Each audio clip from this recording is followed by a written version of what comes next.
It is. Morning. Morning. It's Tuesday, it's January 29th and it is cold out there. 5 degrees is the high today. We're going to see lows of around 1 or 2 in places, possibly heading into the minus in places.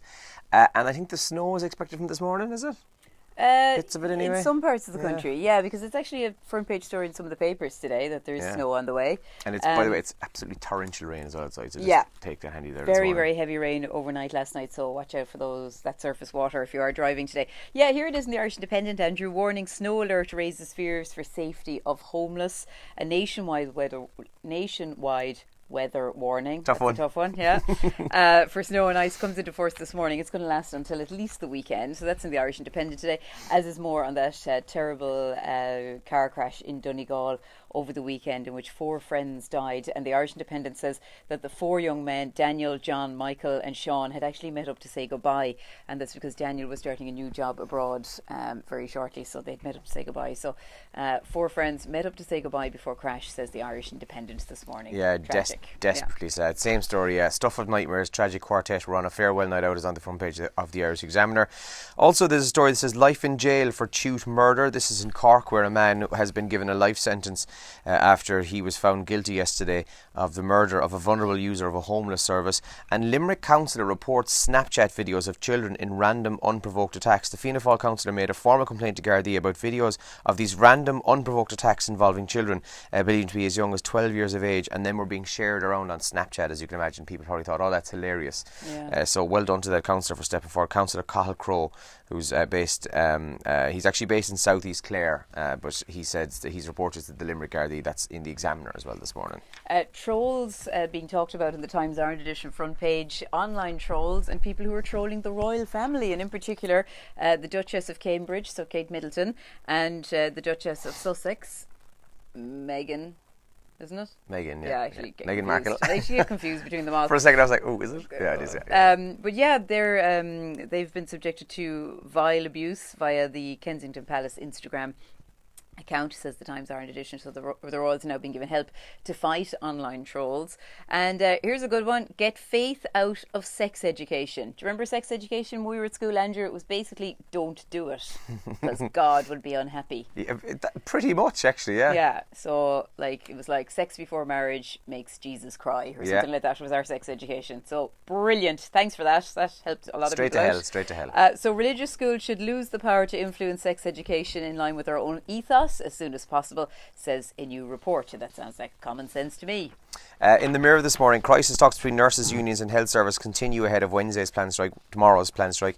More than 35,000 nurses are set to go on the 24 hours of industrial action from 8 o'clock tomorrow morning in the row over pay and staffing. That's the first of a few. Is it first of 4 days? It's definitely first of 3 days of planned strikes. Mm-hmm. And then in the Mirror as well this morning, it's something that's also trending this morning. It's the mother of murdered tot Jamie Bulger. That terrible story from England in the 90s was on Clareburn Live last night, and she's appealing to the people behind the Irish movie Detainment to be withdrawn from the Oscars, because it's obviously all about the murder of her child and the 2 young boys who were involved in that murder. We screened that at the Kerry Film Festival, by the way, and the young boys were there. They were at our awards night. Wow. Really, really talented actors, actually. Yeah, but she's livid about the whole thing. Yeah, so it's very sad, and that's in the Mirror this morning. Later today, competitions. We've 2 running at the moment. Our Staycation 2019 competition started yesterday. We gave away a trip to the beautiful Ahado Heights, and today's prize is for, wait till I check it out, the Clayton Silver Springs Hotel in your neck of the woods in Cork. Nice spot. Nice, yeah. So this is for 2 adults. You can head off for 2 nights dinner and bed and breakfast. And the runner-up prizes are lovely as well. They're afternoon tea for 2, including Prosecco at the Clayton as well. So nice prizes to give away. We'll give you details on those later on today. Yeah, that's a really nice prize, actually. Inside Europe is the top trend in Ireland this morning. So BBC 2 last night had this TV series, and it's all about the road to Brexit. As well as that, Clareburn Live is also trending with what we just mentioned there as well. And the Ted Bundy tapes. It's this new 4-part series on Netflix, all about Ted Bundy. And it goes through everything from his original capture to his escape, and then it profiles all of the murders and terrible crimes he committed. Lately that he escaped. Yeah, I didn't know that either. Yeah, when I was reading about him for our 1989 thing, he escaped. God, imagine being the police officer who let Ted Bundy go. Yeah, and there's apparently I haven't watched it yet. I will sit down and watch it because I'm kind of weirdly interested in all this stuff. Yeah. A lot of us are. It's weird. Yeah, isn't it's it? kind of like, what is it? What do they call it? Murder porn. Isn't that what they call it? Sick, Crime porn. yeah. Well, apparently in one of the episodes, it shows the you mentioned the police officer who let them go. Well, apparently the FBI were absolutely brutal when they came to they were kind of twiddling their thumbs for ages. For like, oh, we should probably go and get him. So they're getting criticised because of this particular part of one of the episodes. But again, I'm only paraphrasing there. So, yeah. I just asked Elaine a question before we came down to do our video, actually, about when her little girl was born and about pushing the buggy, and would she have walked a fair bit? Because apparently the average parent clocks up 750 buggy miles a year, which is like travelling from London to Barcelona whilst pushing a buggy. Wow, I'd say I clocked up 7.5 miles. Yeah. And that's because my child wouldn't get into the buggy. Yeah. So the buggy in our house was only for sleeping in.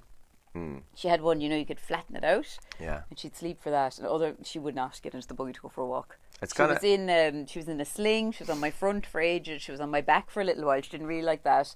And then she just walked, and it was head wrecking. So if you have a baby and you're at that stage where you're starting to get out and about, don't let them tell you that they don't want to get into the buggy. If I could do over something, it would be that. I was wrecked. I used to be broke. My back would be broken. We'd be going around town with her on my back or my front or whatever. Keep them imprisoned in the buggy for as long as Yeah, you well, can. that's great, lovely when they're tiny, but when Yeah, I they're know. toddlers, it's not so lovely anymore. They want to get out and do stuff and touch stuff and look at stuff. So I and used then, to have her in a reins, little harness, and then you get dirty looks about that. I'm just like, people, No, I go wouldn't away. get. My sister now had. I'm. This is not the name for it, but I've taken the mick out of her. She has what's essentially a dog lead for the lead, child, yeah, right? yeah, But yeah. you know what I mean. It's a proper child Yeah. thing. But People anyway, are pure judgy about but that, they're by the way. really judgy. Yeah, and at the end yeah. of the day, my sister and she said it to me, and she's dead right. At the end of the day, she would rather have people being all judgy and blah blah blah than the child running riot somewhere in a shopping centre or whatever. Dangerous, of course. Run out in front of cars, and also, like, what's the difference between holding your child by the hand constantly than holding a little harness? Look, come here, and those people who are being judgy, screw them. Yeah. I mean, have they And nothing I better did. going on in their lives, like? Come here. We got to go shortly, but I wore this top in your honour. I noticed you're wearing it's a love backwards top, to our yeah. listeners. It says evil. Evil. So I wore my evil top for you 9 vol. because, come on, you're going to tell them. So I was You love me. I was off yesterday. I do love you. I was off yesterday. But my show and tell would have probably been a picture of me and my girlfriend, who's now my fiance. Yay! After we got engaged at the weekend. So yeah, we had a good day. Great. We had a good day. Yeah. Congratulations. And we did get comments here yesterday about it, and we got a few texts and WhatsApps in, but I didn't read them out because I wanted you to announce it Right, yourself. okay. Yeah, I wanted you to make the royal announcement. So congratulations. Thank you very much. Thanks a million. And Great Elaine news. also brought in a bottle of Prosecco, which, as we're going to turn off this video now, we're going to open it. Yeah. So we better leave there because we do have to go live. So thank you for those comments, lovely messages, and thank you for that. You're welcome. And, Congratulations. We're delighted for you. Let's enjoy our Tuesday. Yep. Wrap up warm. Bye. Good luck.